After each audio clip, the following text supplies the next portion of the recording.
have famously said that AI's impact on services and in software is real but not sudden.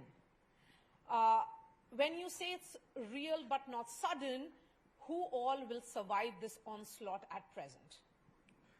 So it is there are two sides to this coin, or tale of two cities, or whatever metaphor you want to use.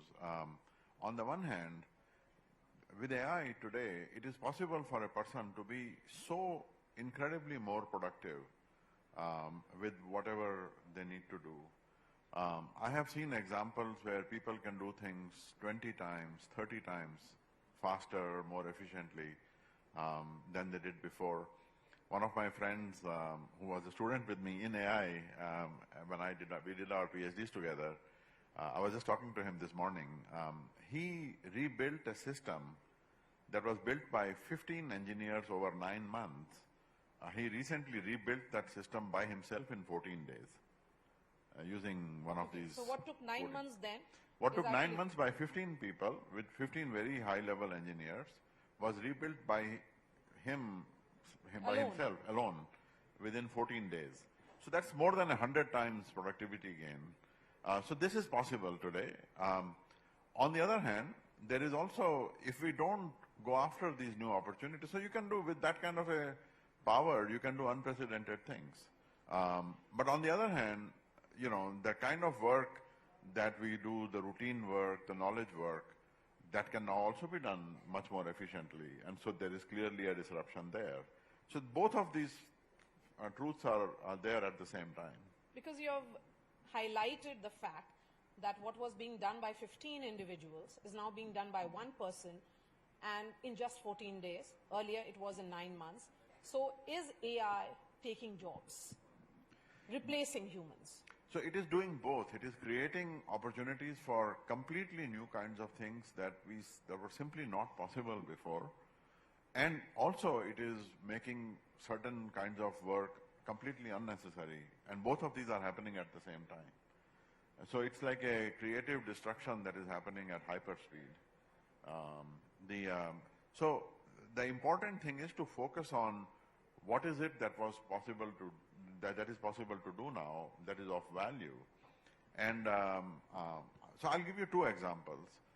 One is that at the same time that this friend of mine did his work 100 times more efficiently, there are also people who don't see the benefit from AI because they end up making more mistakes. They don't end up catching the mistakes, and then fixing the mistakes that AI makes takes them longer than it would have taken them to do the whole thing from scratch, etc.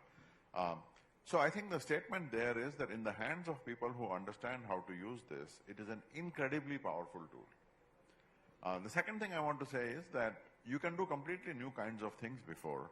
And one of my customers, it's a large distributor in the Middle East. He was telling us that, he was actually telling some of my other customers that one of their major suppliers decided to shut down their manufacturing in one of the countries in the region. And they had to quickly understand the consequences of this, that now this main FMCG company is no longer going to produce locally. What do we do as a result of this? And they ran a bunch of these complex analyses using our product, using my company's product.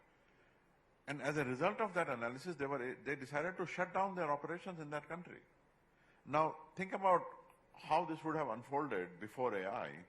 You would have, maybe if somebody shuts down their factory, you hire, expensive consultants, and you say, guys, what are the consequences of this? You pay them millions of dollars, 3 months later, they come back and give you this analysis. Instead, you're doing this within 5 minutes, within 10 minutes, and you take such a major decision. So work that was done by, if you wanted to even do it, would be done over months by teams of people, can now be done in minutes. So then the question is, what can you do with this? What powerful things can this enable for you? Yes. So I think, I am an optimist and an entrepreneur, and I like to think of what is it that we can do with this, rather than what things of the past will it disrupt. If you like the video, do like, comment, share and subscribe.